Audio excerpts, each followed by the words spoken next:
আসসালামু আলাইকুম বন্ধুরা, আশা করি সবাই ভালো আছেন। আজকে আমরা বেরিয়েছি একটা রাজকীয় ভ্রমণে। উদ্দেশ্য রূপপুর পারমাণবিক বিদ্যুৎ কেন্দ্র, লালন শাহ সেতু এবং হার্ডিং ব্রিজ। তো দেরি না করে সকাল সকাল আমরা বেরিয়ে পড়লাম আমাদের বন্দেখালি ব্রিজের থেকে। আসলে মূলত আমাদের আগের থেকে প্ল্যান করা ছিল যে আমরা সকাল সকাল বের হব। তা বের হয়ে গাড়িতে উঠে পড়ছি সবাই। এদিকে রুল আমিন খুবই এক্সাইটেড। যেতে যেতে পথে দেখলাম অনেক সুন্দর একটা জায়গা, তবে রাস্তাগুলো একটু ভাঙা ছিল, তারপরেও আমরা খুব আনন্দের সাথে যাচ্ছিলাম। আপনারা হয়তো অনেকেই রূপপুর চেনেন না। রূপপুরটা মূলত আসলে পাবনা জেলা ঈশ্বরদী থানার ভিতরে আছে। তা আমাদের অনেক ভালো লাগতেছিল। আসলে আমরা আজকে রূপপুর যাচ্ছি, অনেক দিন ধরে প্ল্যান করে রাখছি আমরা রূপপুর যাব। দিনটা ছিল মূলত শুক্রবার। আমরা দেরি না করে সকাল সকাল বাসা থেকে বেরিয়ে পড়েছি। ওইখানে যে কি করবা, রূপপুর যে কি করবা? অনুমতি কি তোমার? আমার আমি আর কি করব? সবাই যা করে আমি তাই করব। তো আচ্ছা গাদা খাসি না ভিডিও করবে। তুমি তুমি তুমি কি যে গোসল করবা রূপপুর যে? ইনশাআল্লাহ। দাদা বল বাড়িতে এই সোহেল ভাই, তুমি যায় কি করবা রূপপুর? আমরা রূপপুর হলো আসলে শুনেছি যে রূপপুর পারমাণবিক বিদ্যুৎ কেন্দ্র হয়েছে, কিন্তু দেখার খুব শখ।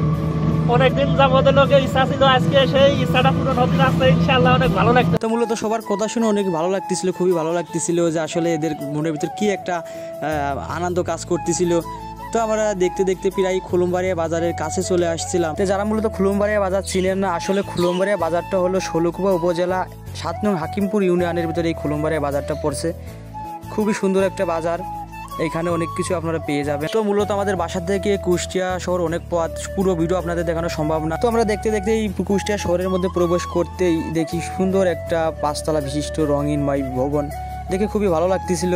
তো আমরা সামনের দিকে এগোছিলাম, যেতে যেতে চোখে পড়লো আর্জেন্টিনার পতাকার আদলে তৈরি করা সুন্দর একটা 2 তলা ভবন। চোখে পড়লো একটা প্লেন, খুব সুন্দর দেখা যাচ্ছিল। যেতে যেতে দেখি কুষ্টিয়া শহরের ভিতরে এত সুন্দর একটা ভবন, আসলে দেখে চোখ জুড়িয়ে যায়।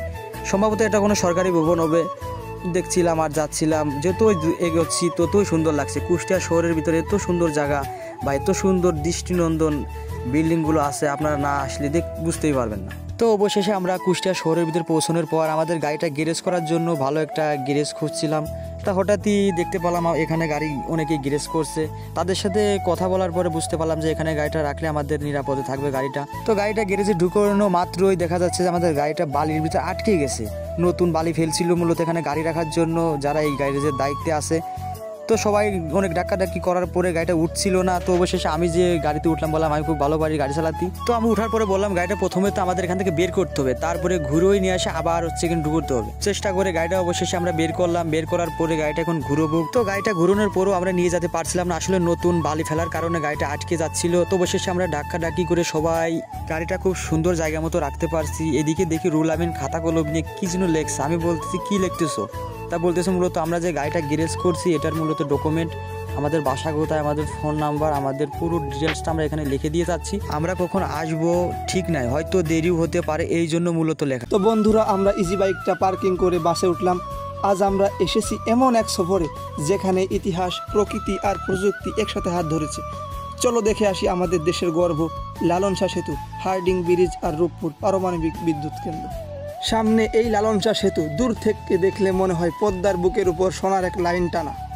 বাতাসে নদীর গন্ধ, সূর্যের আলো আর নরম মেঘে মিশে আছে এক অন্যরকম শান্তি। আর এই জায়গা রূপপুর পারমাণবিক বিদ্যুৎ কেন্দ্র, ভবিষ্যতের শক্তির প্রতীক। বাংলাদেশ এখন শুধু গ্রাম নয়, গর্বের নামও বটে। এখান থেকেই জ্বলে উঠবে নতুন দিনের আলো। তো আমরা পৌঁছে গেলাম আমাদের গন্তব্যে। আমরা এখন বাস থেকে নেমে এরপর এলাম হার্ডিং ব্রিজে। 100 বছরের পুরনো ইতিহাস বয়ে বেড়াচ্ছে এই লাল ব্রিজটা। ট্রেন যখন এর উপর দিয়ে যায় মনে হয় সময় যেন পিছনে ফিরে গেছে। তা বন্ধুরা, আমরা একে একে সবাই রেল লাইনের উপরে উঠে আসলাম। এখান থেকেই দেখা যাচ্ছে রূপপুর পারমাণবিক বিদ্যুৎ কেন্দ্র, সেই কুলিং টাওয়ার অনেক সুন্দর দেখা যাচ্ছে এখান থেকে। তা সবাই এখানে স্মৃতি রেখে দেওয়ার জন্য নিজের মতো ছবি তুলতে ব্যস্ত। এখানে সামনের দিকে যাওয়া বারণ, যে কোনো সময় ট্রেন আসতে পারে। তা আমরা ওদিকে না যে এখানেই নিজেদের মতো অনেকগুলো ছবি করলাম, স্মৃতি রাখলাম। আমাদের ছবি করা শেষ। এখন আমরা ব্রিজের নিচে হাঁটতে থাকলাম। চারপাশেই অনেক দোকান, স্থায়ী দোকান। আসলে অনেক টুরিস্ট আসে এখানে, প্রতিদিন ভিড় জমে, এজন্য এক অন্যরকম অনুভূতি। আসলে এখান থেকে চারপাশের দৃশ্য এত সুন্দর, আসলে এখানে না আসলে বোঝার উপায় নেই। তো আমরা সামনের দিকে যতই যাচ্ছি ততই মনোমুগ্ধকর পরিবেশ দেখতে পাচ্ছি। সামনে যেতে যেতে দেখলাম বল মারার প্রতিযোগিতা হচ্ছে। 5 টাকা পিস বল, অনেক দূরে 2টা স্পিরিটের বোতল দাঁড় করানো আছে, প্রায় 30-40 হাত দূর থেকে বল মারতে হবে। স্পিরিট বোতল ফেলতে পারলেই একটা স্পিরিট ফ্রি, 10 টাকায় 25 টাকার একটা স্পিরিট। তা আমি বললাম যে আমি মারতে পারবো, তা প্রথমেই একটা বল হাতে নিলাম। অবশেষে স্পিরিটের বোতল প্রথম মারি আমি ফেলাই দিছি। সোহাগ বলতেছে তোমার অনুভূতি কী? তা আমি বললাম যে আমি আবারও ফেলতে পারবো। তা ভাগ্য সহায় নিয়ে আমি পরেরটা ফেলতে পারলাম না। যেতে যেতে দেখলাম রাশিয়ান, আসলে রাশিয়ানরা রূপপুর পারমাণবিক বিদ্যুৎ কাজের জন্য তারা এখানে আসছে, ঘোরাঘুরি করছে, তা দেখে ভালো লাগলো। তা আমরা সামনের দিকে হাঁটতে থাকলাম পদ্মা নদীর কূলে। তা এখান থেকে আবারও দেখা যাচ্ছে কুলিং টাওয়ার, আবারও রাশিয়ান। আসলে এখানে মিনি রাশিয়া বললেই চলে, এখানে একটা জায়গার নামই হয়ে গেছে গ্রিন সিটি, মিনি রাশিয়া। তো আবার সামনে দেখতে পেলাম আবার বল মারার প্রতিযোগিতা। তা সোহাগ বলতেছে আমি এবার মারবো। তা আসলে সে পারলো না, পরে সুজন কাকু সেও পারলো না। পরে আমরা সামনের দিকে আবার হাঁটতে থাকলাম, চারদিকে অনেক দোকান আর অনেক লোকজন, আসলে দেখে অনেক ভালো লাগতেছে। এখানকার পরিবেশ এত সুন্দর, না গেলে কখনো বুঝতে পারবেন না। সামনের দিকে পদ্মা নদীর কুল, তা আমরা কুলের দিকে হাঁটতে থাকতেছি। উপরেই সেই হার্ডিং ব্রিজ, তা শাওন হার্ডিং ব্রিজে হাত দিয়ে দেখতেছে আসলে শক্ত নাকি নরম। তা আমরা দেখতে দেখতে যতই সামনের দিকে যাচ্ছি আর সুন্দর সুন্দর মুহূর্তগুলো উপভোগ করছি। সামনে যেতে দেখলাম আবার বল মারার প্রতিযোগিতা। তা আমি বললাম এবার আমি মারতে পারবো, আমি ওখান থেকে একটা মারছি, এবারও মারতে পারবো। তা আমি 20 টাকা দিয়ে 4টা বল কিনলাম, 4টা পর মারলাম, একটাও লাগলো না। তা সোহাগ বলতেছে তুই পারবি না, এবার আমার কাছে দে। তা সেও মারলো, লাগলো না। আসলে এখানে সবাই বলতেছে যে এবার আমি মারবো। আমাদের মূলত 7 জনের টিম, আমরা ওখানে গেছিলাম। তা সবাই একে একে মারলো। পরবর্তীতে সোহাগ সে একটা ফেললো, ওইটা নিয়ে বললাম যে আমরা আর মারবো না, এটা নিয়েই আমরা সামনের দিকে যাই। তা সামনের দিকে যেতে যেতে দেখলাম চারিদিকে এত সুন্দর দোকান, আসলে এখানে স্থায়ী দোকান হয়ে গেছে নদীর বুকে। আসলে যখন নদীর পানি বাড়ে তখন এই দোকানগুলো থাকে না, আবার যখন পানি শুকায় যায় এই দোকানগুলো আবার স্থায়ীভাবে প্রায় অনেক দিন এই দোকানগুলো থাকে, অনেক বেচা কিনা হয় এই হার্ডিং ব্রিজের নিচে। আর এই হার্ডিং ব্রিজ মানে ইতিহাসের গল্পের বই খুলে দেখা।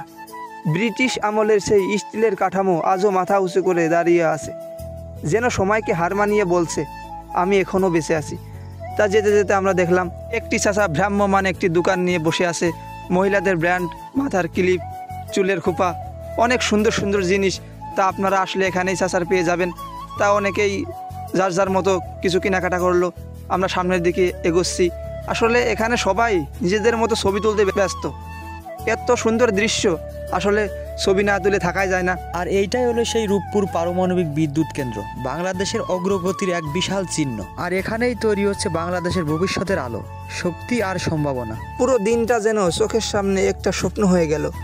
ইতিহাস দেখলাম, উন্নয়ন দেখলাম, আর সবচেয়ে বড় কথা অনুভব করলাম বাংলাদেশের শক্তি। তা আমরা এখন আছি লালন শাহ সেতুর উপর দাঁড়িয়ে। আসলে এখানে হেঁটে আসা যায় না, গাড়ি নিয়ে আসতে হয়।